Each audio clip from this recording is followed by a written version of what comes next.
Hi my dear student. तो हम लोग लास्ट क्लास के अंदर में जो डिस्कस किए थे ना, वो था हमारे पास में आइसोकोरिक प्रोसेस, आइसोबारिक प्रोसेस। उसके बाद में इंटरनल एनर्जी कैसे निकालते हैं, first law of the thermodynamics हम लोगों ने लास्ट क्लास के अंदर में डिस्कस कर लिए थे।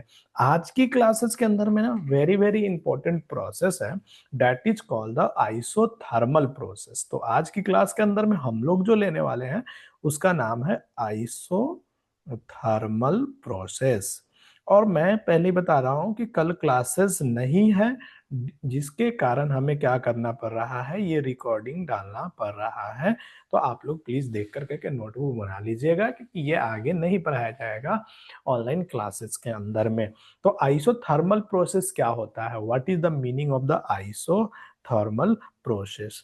जब प्रेशर जो है ना वो इनवर्सली प्रोपोर्शनल टू वॉल्यूम हो जाए, या ऐसे कर सकते हैं कि at a constant temperature pressure is inversely proportional to constant temperature, pressure is inversely proportional to volume, and this process is called the isothermal process. We can also say the PV is equal to constant, और इसी को हम लोग क्या बोलते हैं, isothermal process। अगर मैं ऐसे लिख दूं P1V1 is equal to P2V2, क्योंकि कांस्टेंट क्वांटिटी है तो जो इनिशियल होगा वही फाइनल भी होगा, तो P1V1 is equal to P2V2 भी हमारा यहाँ पे वैलिड होता है। अब हमारे अंदर में कुछ क्वेश्चनें आती है कि क्या आइसोथर्मल प्रोसेस हमेशा वैलिड होता है? तो कुछ कंडीशन होते हैं जिससे कि आइसोथर्मल प्रोसेस को हम लोग पहचानते हैं या जानते हैं। तो सबसे पहले हम लोग क्या लिखने वाले हैं, कंडीशन फॉर आइसोथर्मल प्रोसेस। तो कंडीशन फॉर आइसोथर्मल प्रोसेस।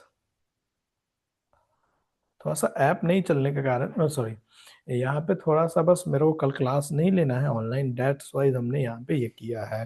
तो condition for the isothermal process के अंदर में सबसे पहले क्या होता है, तो जो वॉल ऑफ द कंटेनर होना चाहिए वो परफेक्टली कंडक्टिंग होना चाहिए, और क्या होना चाहिए, allow to free exchange of the heat between the gas and its surrounding.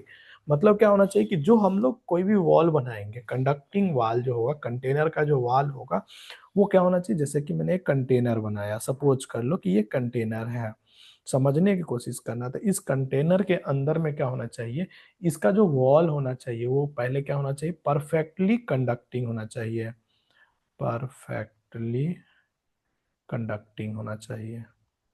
हमने लास्ट क्लास में डिस्कस किया था conducting wall, non conducting wall और एडियाबैटिक, ये सारी चीजें। तो परफेक्टली कंडक्टिंग वॉल होना चाहिए। अब परफेक्टली कंडक्टिंग वॉल का मतलब क्या होता है कि परफेक्टली कंडक्टिंग वॉल का मतलब क्या होता है, free exchange of heat between the gas and, मतलब बिटवीन द सिस्टम होना चाहिए, between the gas and its surrounding. तो यहां से क्या होना चाहिए कि फ्री, क्या होना चाहिए कि एक्सचेंज होना चाहिए, फ्री एक्सचेंज होना चाहिए, किसका, free exchange of the energy हो जाना चाहिए, मतलब कि हीट, फ्री यहाँ पे मैं कर देता हूँ, free exchange of heat between the gas and, यहाँ पे लिख देता हूँ ना मैं। तो द वॉल, ऐसा वॉल होना चाहिए हमारे पास में, the wall of the container, of the container must be must be perfectly conducting, perfectly conducting to allow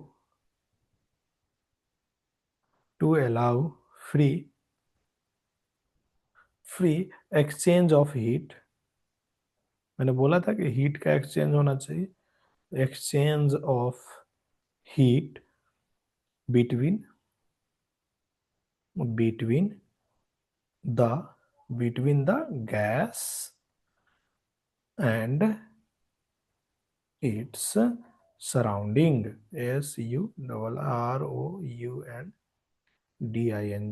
surrounding. First point तो ये हो गया। सेकेंड पॉइंट हमारे पास में क्या है कि सेकेंड पॉइंट हमें लिखने के लिए क्या जरूरत है, तो सेकेंड पॉइंट है हमारे पास में द प्रोसेस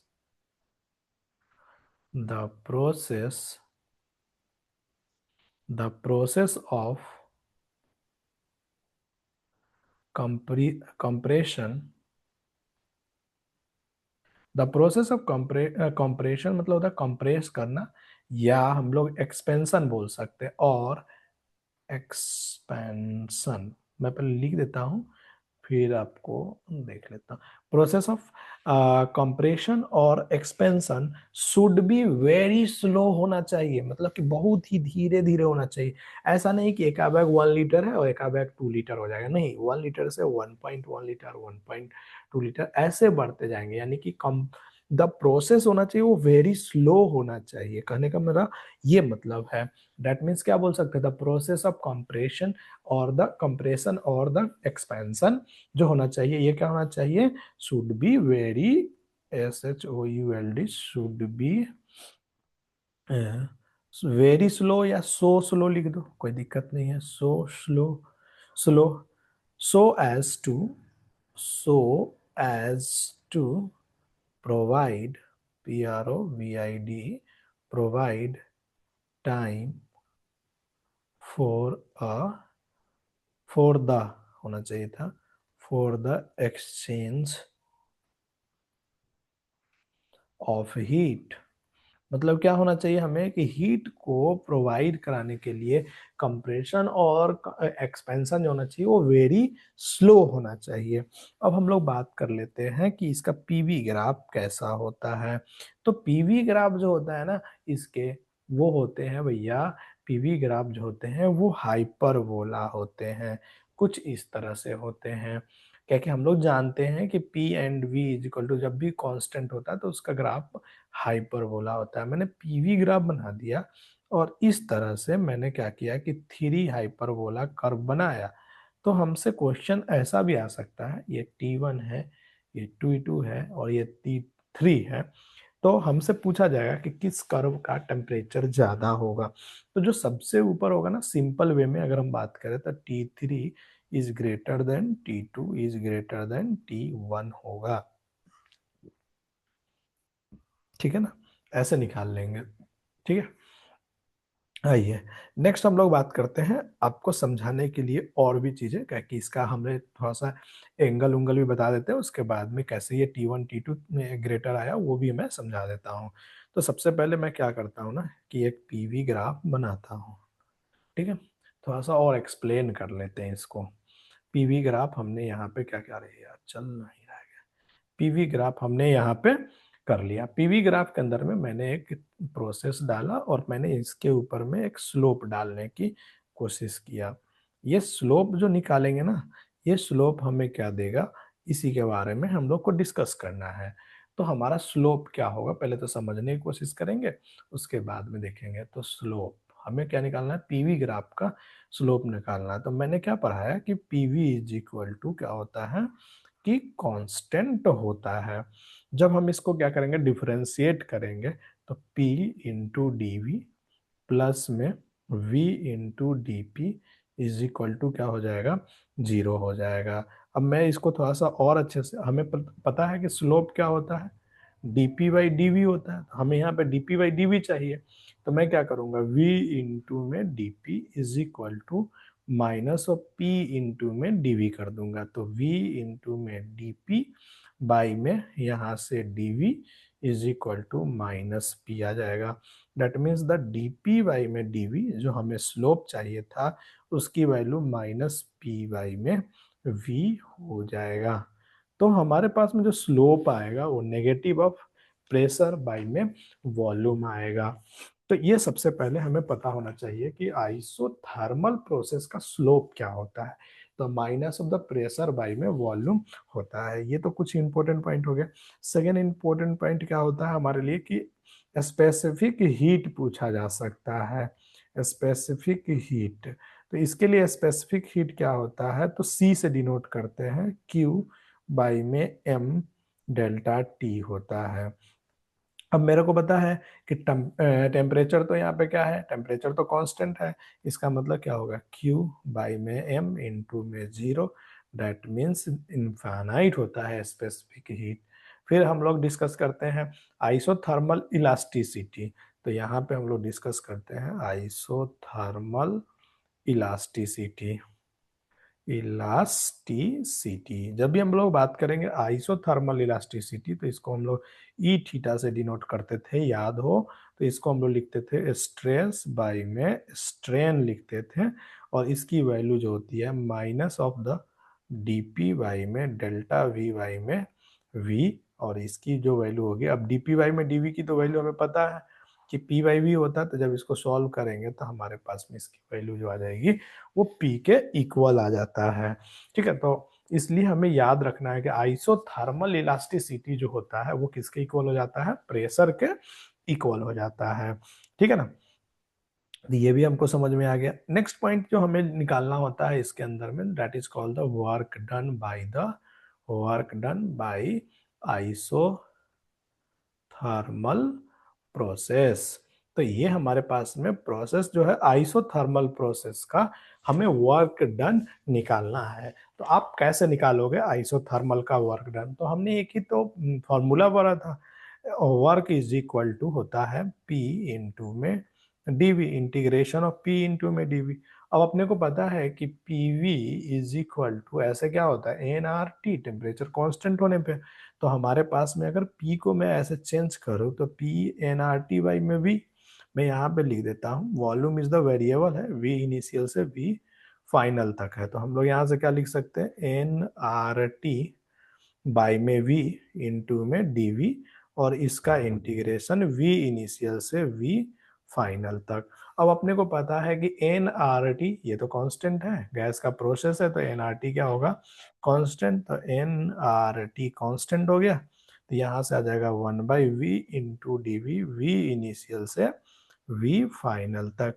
जब मैं इसको सॉल्व करूंगा तो एन आर टी, अब देखो 1/v का होता है एल एन होता है, तो एल एन वी हो जाएगा, और इसकी upper limit v initial, lower lower और अपर लिमिट ये हो जाएगा इनिशियल और फाइनल हो जाएगा। जब मैं इसको पुट करूंगा तो हमारे पास में जो वैल्यू आएगी वो आएगी n r t l n v final by में वी इनिशियल आ जाएगी। कभी कभी इसको क्या होता है लॉग में कन्वर्ट कर देते हैं, तो एन आर टी 2.303 लॉग, और यहाँ पे लिख देते हैं हम लोग वी फाइनल बाई में वी इनिशियल। अब इसी को हम लोग प्रेशर के अंदर में लिखेंगे, क्या है कि P is inversely proportional to volume है, तो एन आर टी 2.303 लॉग, और इधर हो जाएगा P इनिशियल बटा में P फाइनल। तो ये दो फार्मूला जो है वर्क का भी हमें याद रखना है। जब इतने चीजें हम लोगों ने कर लिया, तो अब इस प्रोसेस के लिए first law of the thermodynamics apply करेंगे। तो first law of the thermodynamics जैसे अप्लाई करेंगे, तो delta q is equal to delta u plus delta डब्ल्यू होता है। अपने लोगों ने क्या डिस्कस किया कि डेल्टा टी तो जीरो है, और डेल्टा टी जीरो है, इसका मतलब इंटरनल एनर्जी तो टोटल टेम्परेचर पे डिपेंडेंट है, इसका मतलब ये भी जीरो हो जाएगा। तो डेल्टा क्यू जो हो जाएगा वो नथिंग बट क्या हो जाएगा, डेल्टा डब्ल्यू के बराबर हो जाएगा, या इसी को हम लोग लिखते हैं n r t l n v final by में वी इनिशियल भी लिख सकते हैं। तो इस तरह से हमें अगर आइसोथर्मल प्रोसेस दिया हुआ है तो हमें उसका क्या निकालना है, उसकी एनर्जी निकालना है, उसके हीट निकालना है, उसके वर्क निकालना है। तो ये सारे चीजें हम लोग यहाँ पे कर सकते हैं। तो यहीं पे हम लोगों ने क्या किया कि आइसोथर्मल प्रोसेस की एवरीथिंग डिस्कस कर लिया है। अब मैं कुछ क्वेश्चन है आपको टाइप कर देता हूं ताकि आप इस क्वेश्चनों को भी कर लेना। थैंक यू वेरी मच, अभी नहीं करेंगे, थोड़ा सा कुछ क्वेश्चन है जो है ऐड। अब इस क्वेश्चन को सॉल्व करो, कैसे सॉल्व करोगे इस क्वेश्चन को, तो इस क्वेश्चन को सॉल्व करने को 1 mole of N ideal gas, यानी कि एन की वैल्यू जो है 1 दिया हुआ है। 1 mole of the ideal gas का मतलब होता है एन की वैल्यू जो है हमारे पास में गिवन है, एन इज इक्वल टू 1। अब क्या कहता है at a constant temperature, temperature constant है, T is equal to 300 kelvin, from the initial volume 10 litre है हमारे पास में, फाइनल वॉल्यूम भी दिया हुआ है कितना, 200 लीटर। देखो कितना आसान है, the work done expanding the gases, gas को एक्सपेंड करना है। तो अभी तो बताया था वर्क डन के लिए हम लोग क्या लगाएंगे, n r t ln v final by में v इनिशियल को यूज करेंगे। n1 हो गया, r की वैल्यू 8.31 दिया हुआ है, इनटू में t 300 अपने को दिया हुआ है, इनटू में ln, और इधर क्या लिखेंगे हम लोग, 20 लीटर है तो 20 बाई में 10 करेंगे, ln2 हो जाएगा। जब इसको हम लोग सॉल्व करेंगे, ln2 की वैल्यू डालेंगे तो 1728 जूल हमारे पास में आंसर आ जाएगा।